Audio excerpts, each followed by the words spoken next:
خالو ہمارے گھر آتے تب ابا کام پر گئے ہوتے تو اماں کو اشارہ کر کے کمرے میں لے جاتے۔ میں اس وقت چھوٹی تھی لیکن اتنی بھی سمجھ نہ تھی۔ تھوڑی ہی دیر بعد جب خالو کمرے سے نکلتے تو پریشان تھے اور اماں خود بھی رو رہی ہوتی۔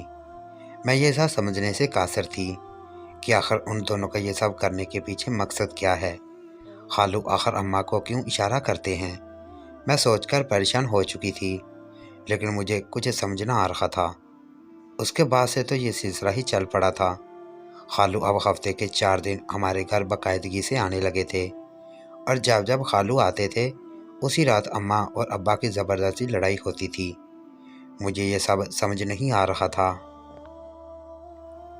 لیکن ایک روز جو بیٹھ کر میں نے ہر چیز پر غور کیا تو جو بات میری سمجھ میں آئی تھی، میرے سر پر آسمان ٹوٹ پڑا تھا۔ تو کیا اماں اور خالو ایک دوسرے کو پسند کرنے لگے تھے، یا خالو یہ سب اس لیے کر رہے تھے کہ ابا اماں کو طلاق دے دے اور وہ ان سے شادی کر سکیں؟ یہ سوچتے ہی میرے دل میں خالو کے لیے نفرت کی ایک لہر دوڑ گئی تھی۔ اب میں نے سوچ لیا تھا کہ میں اماں اور خالو پر نظر رکھنا شروع کر دوں گی اور سارے ثبوت اکٹھے کر کے ابا کو دکھاؤں گی۔ ابا بہت غصے والے تھے لیکن وہ اماں سے دیوانگی کی حد تک محبت کرتے تھے۔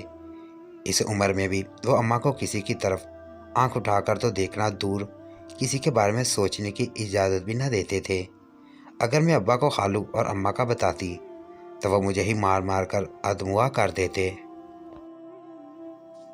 اس لیے میں نے ثبوت اکٹھے کرنے کا منصوبہ تیار کر لیا تھا۔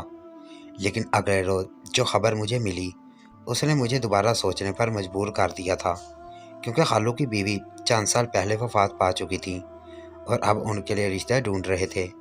اور اب جب کہ خالو کا رشتہ طے ہو چکا تھا اور خالو کو دیکھ کر لگ رہا تھا کہ وہ بھی اس رشتے سے خوش ہیں، لیکن سوچنے والی بات یہ تھی کہ اگر خالو کو شادی کسی اور سے کرنی تھی تو وہ اماں کو اشارے کرتے ہوئے کمرے میں کیوں لے جاتے تھے؟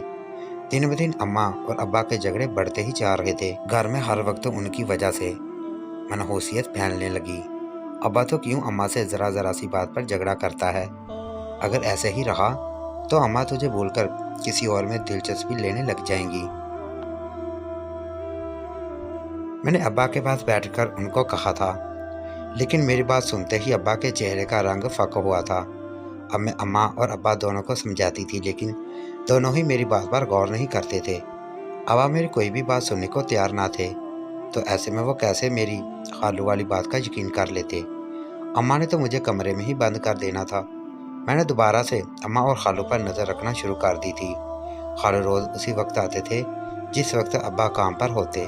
میں نے سوچ لیا تھا اب خالو کا راز کھول کر ہی رہوں گی۔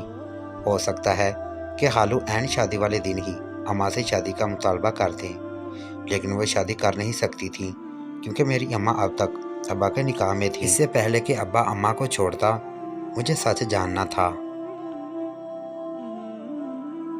اگلے روز جب خالو اماں کو اشارہ کر رہے تھے تو میں اسے گور گور کر دیکھنے لگی۔ میری توجہ خود پر محسوس کرتے خالو پھیکا سا مسکرا پڑے، لیکن میں نے اپنے چہرے کے تاثرات نہ بدلے تھے۔ میں خالو کو شعلہ بار نظروں سے گھور رہی تھی۔ ایک پل کے لیے تو میری آنکھوں میں اپنے لیے ایسا تاثرات دیکھ کر خالو بوکھلا گئے تھے اور اس دن کمرے میں جانے کی بجائے جلدی سے گھر چلے گئے تھے۔ میں نے شکر کیا تھا خالو سے جان چھوٹی تھی، لیکن یہ میری خام خیالی ہی تھی۔ اب جو آگے ہونے والا تھا وہ تو میں نے کبھی خواب میں بھی نہ سوچا تھا۔ ساری رات اماں اور ابا کے جھگڑے ہوتے رہے۔ بالآخر ابا ہی رات 11 بجے کمرے سے نکل کر اسٹور روم میں چلے گئے اور اس کے نکلتے ہی اماں نے اپنے کمرے کا دروازہ لاک کر لیا۔ ابا کو یوں اسٹور روم میں بند دیکھ کر پتہ نہیں کیوں مجھے خول سے اٹھ رہے تھے۔ میں نے جا کر بہت زور دروازہ پیٹا، لیکن ابا اپنی ضد کے پکے تھے۔ اس نے دروازہ نہ کھولا۔ ویسے بھی کافی دنوں سے ابا کو نفسیات کا مسئلہ شروع ہو چکا تھا۔ ڈاکٹر نے اس کی وجہ زیادہ سوچنا اور پریشانی لینا بتائی تھی۔ ابا دوائی کھاتے تو اس کی طبیعت بہتر رہتی۔ میں اسی لیے پریشان ہو چکی تھی، لیکن آدھا گھنٹہ گزر جانے پر ابا نے دروازہ نہ کھولا تو میں چلا کر ابا کو دروازہ کھولنے پر اکسانے لگی تھی۔ ابا تجھے میری قسم ہے دروازہ کھول دے۔ اماں نے وعدہ کیا ہے کہ اب وہ تو سے کبھی نہیں لڑے گی اور تیری ہر بات مانے گی، لیکن میری باتوں کا بھی اس پر کوئی اثر نہ ہوا تھا۔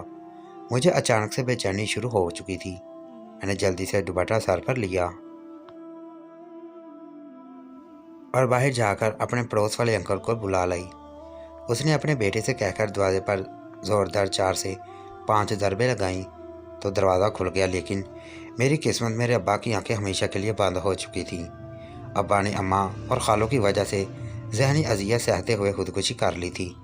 मैं अब्बा की बेजान जिस्म से लेटकर रोती रही, लेकिन वही जहां से जा चुके थे। वो जहां गए थे इस जहां से वापसी मुमकिन ना थी।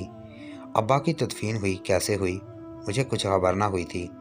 मुझे गहरा सदमा लगा था, लेकिन अब्बा की मौत के 2 दिन बाद से ही खालू का एक बार फिर से हमारे घर आना जाना शुरू हो चुका था। सब लोग अब्बा की तबीयत से वाकिफ़ थे, इसलिए किसी ने अब्बा की मौत को अजीब न जाना था। लेकिन मैं इसी घर में रहती थी और मैं सच से वाकिफ़ थी। मेरे अब्बा को खुदकुशी करने पर मजबूर किया गया था। वो कोई और नहीं बल्कि मेरी सगी माँ थी, जिसके साथ इस साजिश में खालू भी शामिल थे। पहले तो मुझे सिर्फ खालू से नफ़रत महसूस हुई थी, लेकिन अब मुझे अम्मा का चेहरा देखने का भी दिल ना करता था। मैं दिन ब दिन अम्मा से दूर होती जा रही थी। अम्मा मुझे लाख बुलाती, मेरी पसंदीदा चीज़ें लेकर आती। मैं उसके पास बैठना भी गवारा नहीं करती थी, और वजह वही थी कि वह दोनों मेरे अब्बा के कातिल थे। अम्मा और खालू की इशारेबाजी एक बार फिर शुरू हो चुकी थी, और इस जुम्मे खालू का निकाह था। मुझे ये सब एक ड्रामा ही लग रहा था, लेकिन जब जुम्मा को वाकई खालू का निकाह किसी शहनाज नामी औरत से हुआ तो मुझे पर खैरतों के पहाड़ टूट पड़े थे। अम्मा और खालू अगर एक दूसरे को पसंद करते थे तो अब तो उनका रास्ता साफ था। फिर क्यों खालू ने किसी और से निकाह कर लिया था? क्या वो सब मेरे दिमाग का फतूर था? मैं अब तक अपनी माँ को गलत समझती रही। मुझे अपनी सोच पर शर्मिंदगी हुई थी। अगर अम्मा और खालू के बीच कुछ होता तो अब तक वह दोनों निकाह कर चुके होते। इसका मतलब यही था, मुझे वो सब गलतफहमी हुई थी। लेकिन अगर अम्मा और खालू एक दूसरे को पसंद नहीं करते थे तो फिर वह दोनों इशाराबाजी करने के बाद कमरे में जाकर कौन सी खुफिया गुफ्तगू करते थे? और ये सब अब्बा के जाने के बाद भी जारी था। क्या अम्मा और खालू के नाजायज़ ताल्लुकात थे? और अगर थे भी तो वह दोनों क्यों शादी नहीं कर रहे थे? खालू का सिर्फ निकाह हुआ था। 1 महीने बाद खालू की बीवी ने रुखसत होकर उनके घर आ जाना था। अगले रोज़ खालू फिर से हमारे घर आ गए थे। मैं जो बावर्ची खाने में खड़ी थी फ़ौरन से बाहर आ गई थी। अरे खालू, 1 महीने बाद तो आपकी बीवी आने वाली है और आप यहाँ वहाँ घूमते फिर रहे हैं। आपको चाहिए जाकर कुछ खरीदारी वगैरह करें। मैंने चेहरे पर मसनूही मुस्कुराहट से जाकर खालू को कहा था, जो अम्मा कुछ खामोश हो गई। मेरी तरफ देखने लगी। मैंने भी खालू नज़रें नहीं चुराई थी। खोट उनके दिल में था तो नज़रें मैं क्यों चुराती? अरे मैं तो यहाँ तुम सब के लिए आता हूँ। बहुत बुरा हुआ भाई साहब के साथ। उनको ऐसे हिम्मत नहीं हारनी चाहिए थी। उनको तुम्हारे बारे में भी सोचना चाहिए था। पता नहीं भाई ने इंतहाई कदम क्यों उठाया। वह चेहरे पर अफसरदगी दिखाते हुए अफसोस करने लगे थे। थोड़ी देर बातें करने के बाद वो अम्मा के कमरे की तरफ जाने लगे तो मैं बेसाख्ता बोल उठी थी, खालू आप तो मुझसे मिलने आए थे ना, तो अम्मा के कमरे की तरफ क्यों जा रहे हैं? वह इस वक्त आराम कर रही हैं। हमारी ज़िंदगी में एक तूफ़ान लाकर आपको सुकून नहीं आया, जो आप निकाह करने के बावजूद ही यहाँ पर आ गए हैं। मेरी बातें सुनकर खालू जाते कदम रुक गए। उसने आंखों पर तहरीर समेट कर मेरी तरफ देखा था। इसके चेहरे का एक रंग आ रहा था, एक रंग जा रहा था। जब बोले तो उसकी ज़ुबान लड़खड़ा सी गई। मैं तो तुम्हारी अम्मा का हाल पूछने जा रहा था। भाई के जाने से काफ़ी उदास हो गई हैं, इसलिए मैं हैरान थी कि मैं इतनी बड़ी बात पर कोई भी रद्द-ए-अमल ज़ाहिर नहीं किया, बल्कि अम्मा की तबीयत का बहाना लगाकर उनके कमरे में जाने लगे थे। तो आप क्यों तकलीफ़ कर रहे हैं? आप बैठे, मैं अम्मा को यहीं बुला लेती हूँ। वैसे भी चाय का वक्त हो चुका है। अम्मा जब बाहर आईं तो काफ़ी खुश नज़र आ रही थी। अम्मा को देखते ही हालू का चेहरा भी खिल उठा था और वह दोनों बातों में मशगूल हो चुके थे। अम्मा को देखकर न लगता था कि उनको अब्बा की जाने का कोई गम भी है, बल्कि वो तो खुश थी। मुझे अम्मा और खालू की कुछ समझ ना आ रही थी। अगर पसंद करते थे तो निकाह क्यों ना किया, और अगर किसी और से भी कर लिया तो यूं छुपकर इशारेबाजी और फिर कमरे में बंद होकर क्या गुफ्तगू करने की कोशिश करते थे। आज तो मैंने उनको रोक लिया था, लेकिन मैं जानती थी कि मैं उनको रोक नहीं सकती। अब मैंने सोच लिया था कि मैं जानकर रहूँगी कि वो कमरे में जाकर ऐसी कौन सी खुफिया बातें करते हैं जो मेरे सामने या अब्बा के सामने नहीं कर पाते थे। मैंने अपना हर हरबा आजमा लिया था, लेकिन मैं किसी तौर कामयाब नहीं हो पाई थी और ना ही मुझे कुछ पता चल सका था। मैंने कमरे में एक फ़ोन तक छुपा कर रख दिया था, लेकिन उसका भी कोई फ़ायदा ना हुआ था, क्योंकि वो दोनों इतना आहिस्ता बात करते थे कि मैं अगर पास खड़ी होती भी तो सुनाई ना देता। फ़ोन तो फिर बहुत दूर पड़ा हुआ था, लेकिन उनकी बातों के दौरान उनके चेहरे पर पहले दुख भरे तासरात थे, उसके बाद गुस्से वाले, और आखिर में वो खुश दिखाई दे रहे थे। मैं नासमझी से इस वीडियो को कई बार देख चुकी थी, लेकिन मुझे कुछ भी समझ ना आया था। आखिर इन दोनों की इन अजीब हरकतों को देखकर मैं क्या अक्स कर सकती थी। दिन गुजरते जा रहे थे और 2 दिन बाद खालू ने अपनी बीवी को लेने अपने ससुराल चले जाना था, और ये रात हमेशा के लिए एक रात जानने वाला था। मुझे खालू और अम्मा का राज पता करने का बड़ा तजस्सुस था, लेकिन वो दोनों शायद इस हरकतों से बेखबर हरगुजर न थे, बल्कि बहुत मुहतात थे। इसी वजह से मेरा कोई मंसूबा कामयाब ना हो सका। लेकिन ये मेरी खाम ख्याली ही थी कि सच कभी बाहर नहीं आना। इनके बाद कुछ ऐसा हुआ कि जिसने पैरों तले से ज़मीन सरका दी। उस रोज़ अपनी बीवी को ले जाने वाले थे, लेकिन सबसे बड़ा झटका तो मुझे उस वक्त लगा जब खालू अपने ससुराल जाने से ठीक 10 मिनट पहले अम्मा भी आकर साए पर बैठ गए, और थोड़ी ही देर में वहाँ पर अम्मा का निकाह भी पढ़वाया जा चुका था।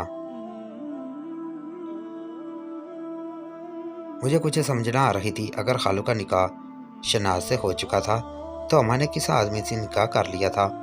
मैं इन सोचों में परेशान खड़ी थी जब सारी रस्मों के बाद खालू मेरी तरफ आए और मुझे सीने से लगाकर बहुत ज़्यादा रोए थे। मेरी बच्ची, मुझसे नफरत ना करना, मैंने कुछ गलत नहीं किया, बल्कि जो कुछ भी हुआ है वो बिल्कुल सही हुआ है। खालू ये आखिरी अल्फाज कहते गाड़ी में बैठकर चले गए, लेकिन मुझे मजीद सोचों के बम में तनहा छोड़ गए थे। उसके कहने का मतलब था कि जो कुछ भी हुआ वो सही हुआ है। इस बात का क्या मतलब था? क्या अब्बा की मौत मुझे गम नहीं करना चाहिए? क्या वो इसी के मुहज़्ज़िक़ थे? लेकिन आखिर उसने ऐसा किया ही क्या था जो अब्बा की मौत के कुछ ही वक्त बाद अम्मा दोबारा से अपनी दुनिया बसा चुकी थी। उसकी जवान बेटी थी और वह इस उम्र में खुद निकाह कर बैठी थी। मुझे अम्मा से तो खालू से भी और ज़्यादा नफरत होने लगी थी, लेकिन मैं उसे देखना चाहती थी जिसकी वजह से यह सब हुआ था, और यही सच जानने के लिए मैं अपनी अम्मा के कमरे में चली गई। अम्मा उस वक्त कमरे में मौजूद नहीं थी, बल्कि वो बाहर किसी काम में मसरूफ़ थी। मेरे पास यही सही वक्त था, मैं उस आदमी से जाकर सवाल जवाब कर सकूं। आखिर क्यों वो एक ऐसी औरत की ज़िंदगी में घुस आई थी जिसकी एक जवान बेटी भी थी और जिसके शौहर की मौत को अभी कम ही वक्त गुजरा था। शायद वो वजह वही थी जिसकी वजह से मेरी अम्मा और खालू ने मेरे अब्बा के साथ वो सब किया था, जिसके चलते अब्बा ने खुदकुशी जैसा सख्त कदम उठा लिया था। मैं कमरे में दाखिल हुई तो वो सोफे पर बैठे अम्मा का इंतज़ार कर रहे थे, लेकिन मैं उनका चेहरा अभी ठीक से ना देख पाई थी। मैं जैसे ही उनके करीब गई तो मेरे पैरों तले से ज़मीन निकल गई, क्योंकि वो तो मेरे ही अब्बा बैठे हुए थे। यह सब मेरी आंखों का कोई फतूर नहीं था, वो अब्बा ही थे। मैं गुमगो कैफियत में गिरी, उनको देखती रही। मेरी आंखों पर आंसू बरसने लगे। मैं बेसाख्ता उनको गले लगाकर बच्चों की तरह बिलक बिलक कर रोने लगी। अब्बा, मुझे लगा तू मर गया है। यह सब अब्बा अम्मा ने ही किया था, वही धोखेबाज हैं, और इस सब में खालू अम्मा के साथ शामिल थे। मैंने तुझे बताने की कोशिश की थी, लेकिन तूने मेरी बात ना मानी। लेकिन देख अब्बा, अब तुझे पता चल गया है, चल हम यहाँ से दूर चले जाते हैं, वरना अम्मा फिर से तुझे बीमार कर देगी और मैं दोबारा वो सब बर्दाश्त नहीं कर सकती। अब्बा तो चल मेरे साथ। मैं उसके सीने से लगी छोटी बच्ची की तरह रोते हुए उसे इल्तिजा कर रही थी। तब भी अम्मा कमरे में दाखिल हुई और मुझे यूं अब्बा के गले लगकर मुस्कुरा पड़ी। मैंने नफरत से मुंह फेर लिया। अम्मा मेरे सामने आकर खड़ी हो चुकी थी। अब्बा भी अपनी जगह से उठ चुके थे और मुझे पानी का गिलास पकड़ाया, जिसे पीने के बाद अम्मा और अब्बा ने आपस में नज़रों का मुकाबला किया और अब्बा बोलना शुरू हुए थे। मैं तेरा बाप माजिद नहीं बल्कि साजिद हूँ, माजिद के जुड़वा भाई। मैं और तेरी अम्मा बचपन से एक दूसरे से मनसूब थे, जिसकी वजह से हम दोनों एक दूसरे को पसंद करने लगे थे, और हमारे बारे में सब कुछ जानते हुए भी माजिद को तेरी माँ से मोहब्बत हो गई। इसी मोहब्बत में वो इतने अंधे हो गए कि अपने ही सगे भाई के खिलाफ साजिश करके मुझे एक हादसे में मरा हुआ साबित करवा कर सबको ये कहा कि मैं किसी और से मोहब्बत करता था اور 1 سال بعد خود تیری ماں سے شادی کر لی اور اس نے مجھے کسی پرانے کوٹرے میں بند کر دیا اور مجھے وہاں ایسی دعا دی جاتی کہ میں خود سے بیگانہ رہنے لگا۔ اس کے بعد اس کے بیٹے اور بیوی کا قتل ہو گیا تو اس کو میری حالت پر رحم آ گیا۔ اسے لگا یہ سب اس کے ساتھ ہوا ہے۔ اس نے مجھے قید کیا ہوا تھا۔ اس نے تیری ماں اور خالو کو یہ سب بتایا تھا۔ وہ دونوں تیرے ابا کو اکساتے تھے۔